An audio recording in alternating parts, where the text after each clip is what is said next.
All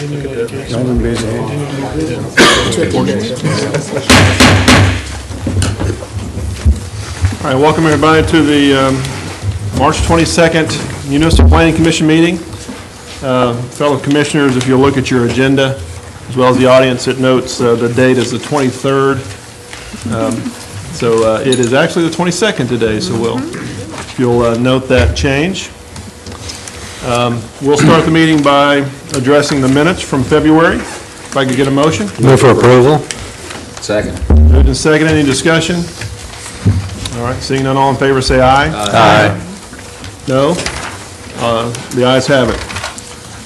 All right, we'll start with comments from the citizens. Ladies and gentlemen, this is an opportunity for you to speak to the commission on items that are not on tonight's agenda. If you have thoughts that you want to bring to our attention, please come forward now.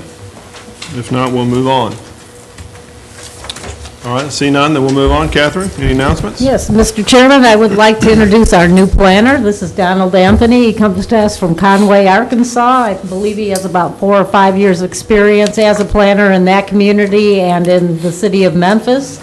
And we welcome him and are happy to have him on our staff. Great. Welcome, Donald. Great. Thank you. Anything else? That is all. Okay, all right. Anyone that has non-agenda items that we want to discuss tonight? All right, seeing none, then we'll move on to the consent agenda. We've got two consent agendas. We've got an initial and a secondary. We've done that way in order to separate those who are recusing themselves versus not. So we'll start with the initial consent agenda, and that tonight is very easy. It's items 7 and 10. Does anyone want to withdraw items from that agenda? Okay, I see none, then we'll, do I have a motion to approve the consent agenda, initial consent agenda? Move for approval. Second. Moved and seconded, any discussion? All in favor say aye. Aye. Opposed, the ayes have it. Then we'll move on to the secondary consent agenda. I understand, Mr. Gamble, you are recusing yourself from? Yes, I will not be voting on this item. All right, this is item number 11. Does anyone want to pull this item before we vote on the consent? No? Okay, then all in favor, or do I have a motion? Move for approval. Second. Moved and seconded, all in favor say aye. Aye. Opposed, the ayes have it. All right, then that moves us to item number 8, ordinance 2012-17, to be entitled an ordinance to rezone 2.85 acres from low residential district R1 to high residential district R3 for the property located at 33150 Boyd Mill Avenue. Staff? Thank you, Mr. Chairman. As you mentioned, this request is to rezone the property at 3150 Boyd Mill Avenue from R1 to R3. So the R1 is 1 unit per acre, the R3 is 3 units per acre. Staff is supporting the request and gives a favorable recommendation. The land use plan supports the proposal. Basically, in R1, you could build 1 unit. In R3, it would mean 8 units there. If you have any questions, I'd be happy to answer them. Okay. All right, is there anyone in the audience that wants to speak to this item? If you do, please come forward, and if you'll come to the podium, please tell us your name, where you live, and hold your comments to under 2 minutes, please.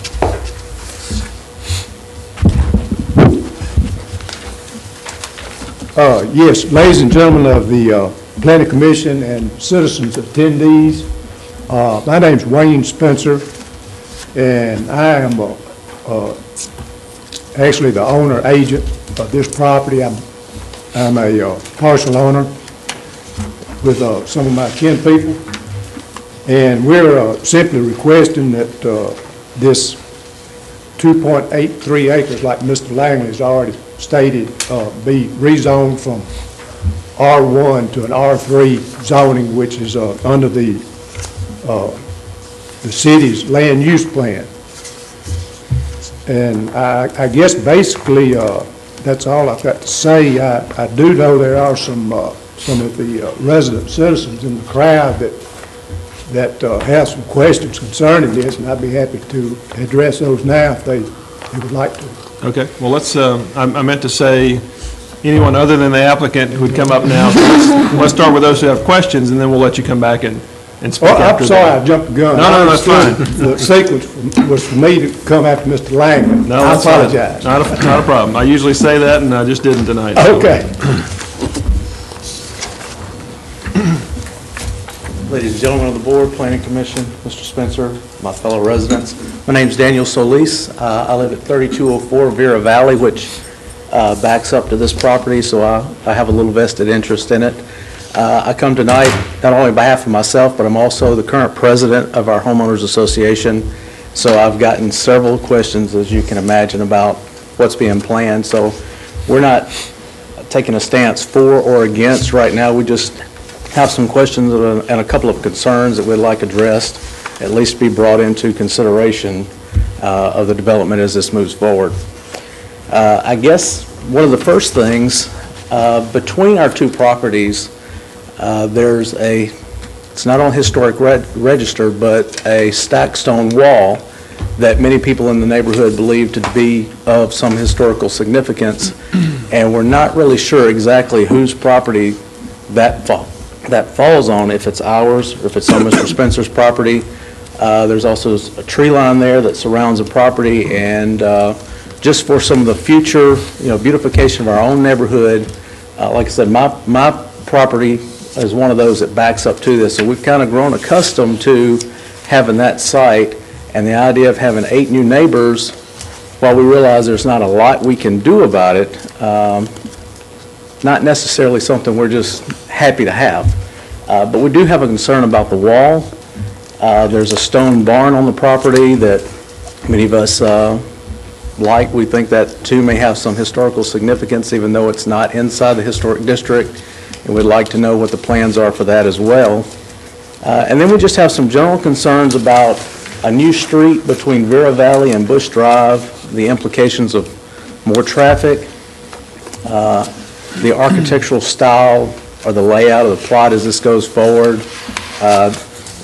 We would like to offer maybe at some point when a developer takes over, maybe bringing that group into our homeowners association, but we realize that's an issue that's probably pretty far off. But also just want to make sure the architectural style, the lot size, things like that kind of tie into what we've got in our community. So I think that's pretty much all of the concerns. If we could just hear kind of a synopsis of what the plans are with the wall, with the barn, maybe any thoughts that have already been discussed about traffic or the street,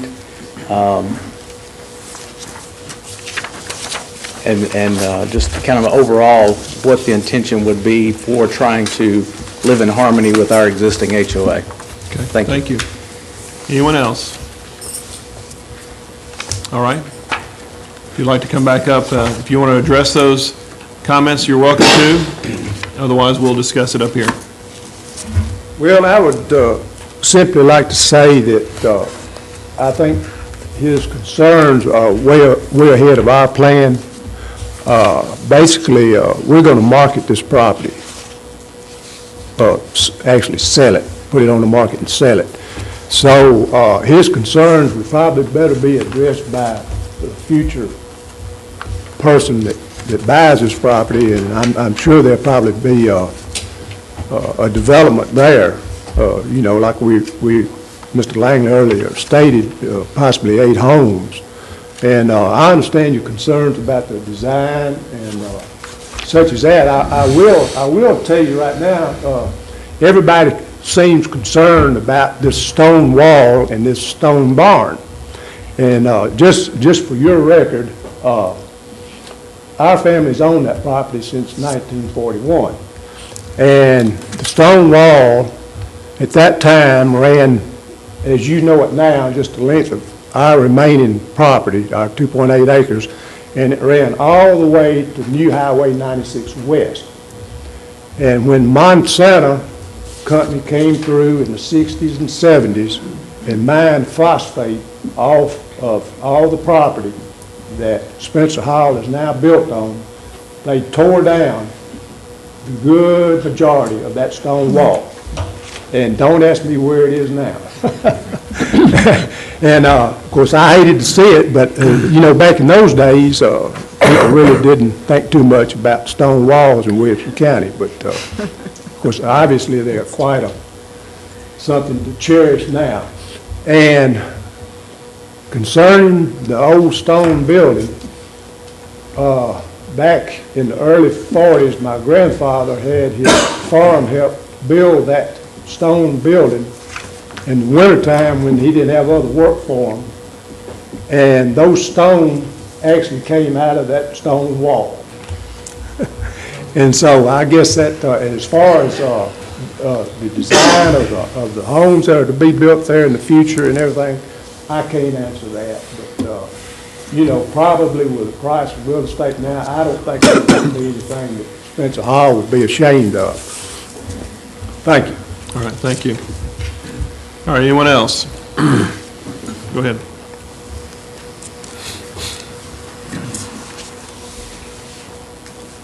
My name is Mark Lubers. I also back up to the property. The other thing we'd want to know is what could go on there with an R3 designation? What type of home or multifamily or anything of that nature? Okay, thank you. Yep. All right, anybody else? All right, if not, let's start with a motion, then we'll have discussion. Move for approval. Second. Moved and seconded.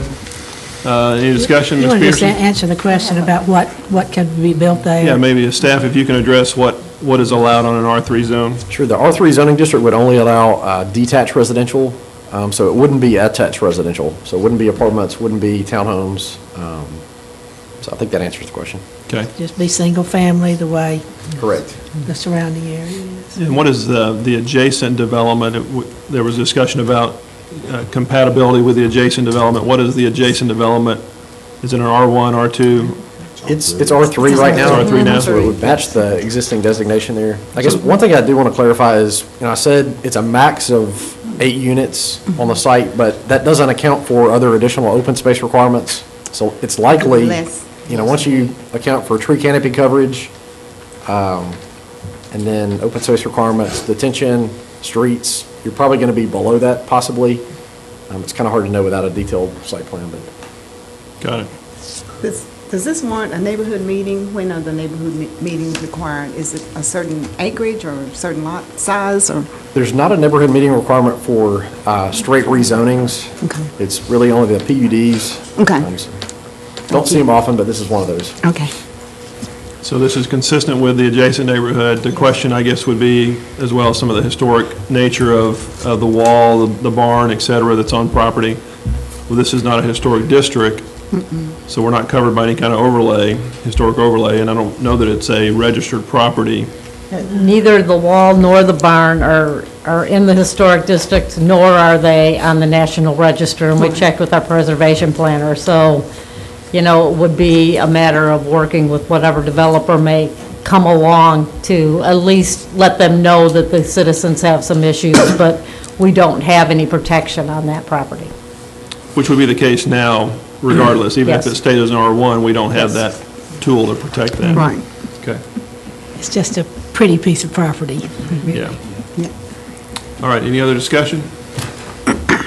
Seeing none, all in favor, say aye. Aye. Opposed? The ayes have it.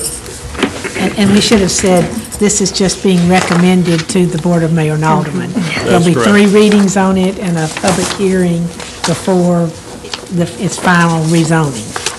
That is correct, yes. Thank you. All right, item number 9, ordinance 2012-18, to be entitled Ordinance to Rezone 3.83 acres from Heavy Industrial District to Light Industrial District for the property located at 104 Southeast Parkway. Staff? Thank you, Mr. Chairman. This is a slightly unique request. It's a fully built-out lot. There's an existing, I guess a portion of the building is office, likely is what that's classified as. It's fully built out. It's the lot right beside the City of Franklin Streets Department. The applicant's requesting to go from HI to LI. A lot of the uses on the lot probably fit more in that LI zoning district. Also want to point out, this is in the same character area that the board just approved a rezoning for Alpha and Beta Drive. It's really, some of the other heavy industrial areas are concentrated heavy industrial. This is one of those. It's kind of on the border. You'll notice the back lot, and it's on the map, the one that's not in the grid, That's actually the back portion of the Williamson Memorial Cemetery. So staff is actually recommending, favorable recommendation to rezone this to LI. If you have any questions, I'd be happy to answer them. Okay, thank you. All right, anyone in the audience that wants to speak to this item, other than the applicant? Get that right this time. All right, seeing none, is there someone representing the applicant tonight? If you'll come forward.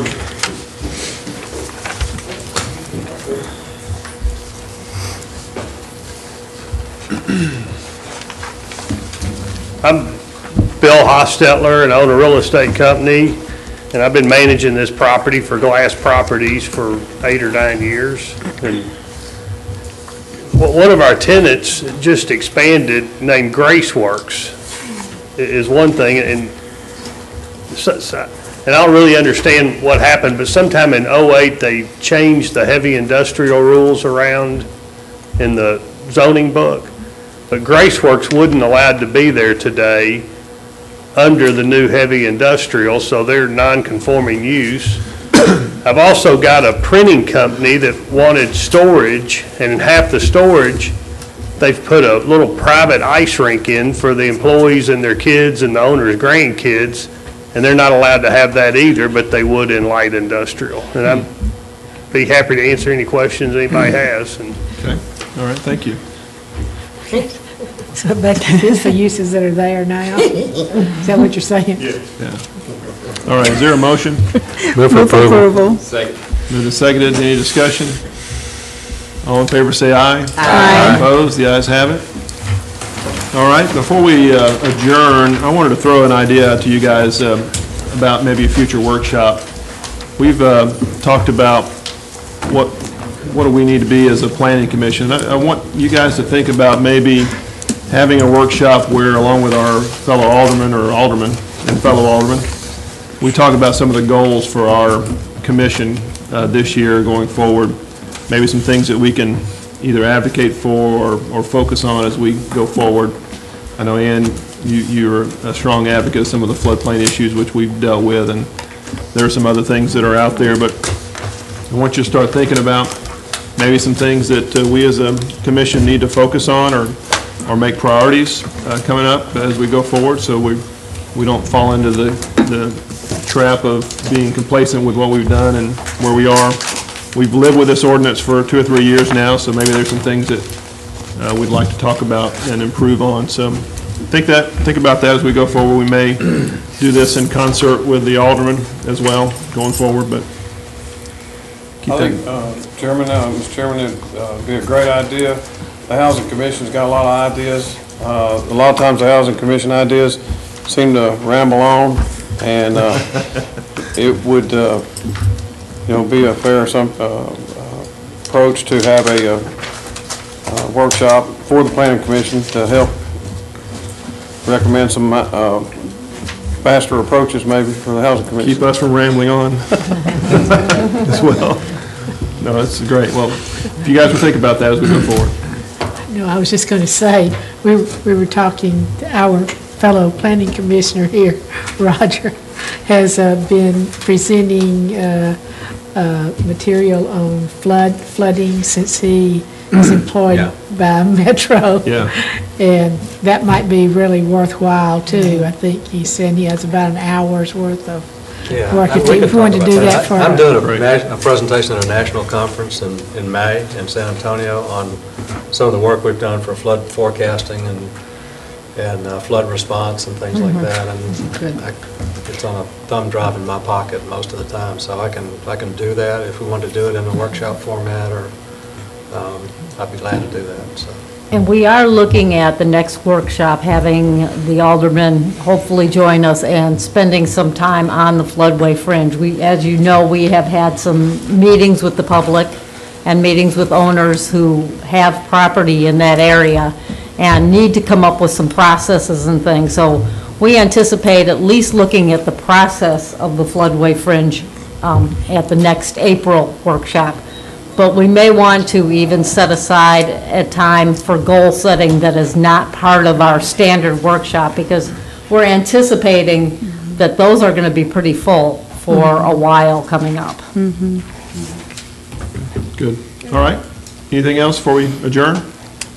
If not, then do I have a motion for adjournment? So moved. All in favor, say aye. Aye. We are adjourned. Thank you.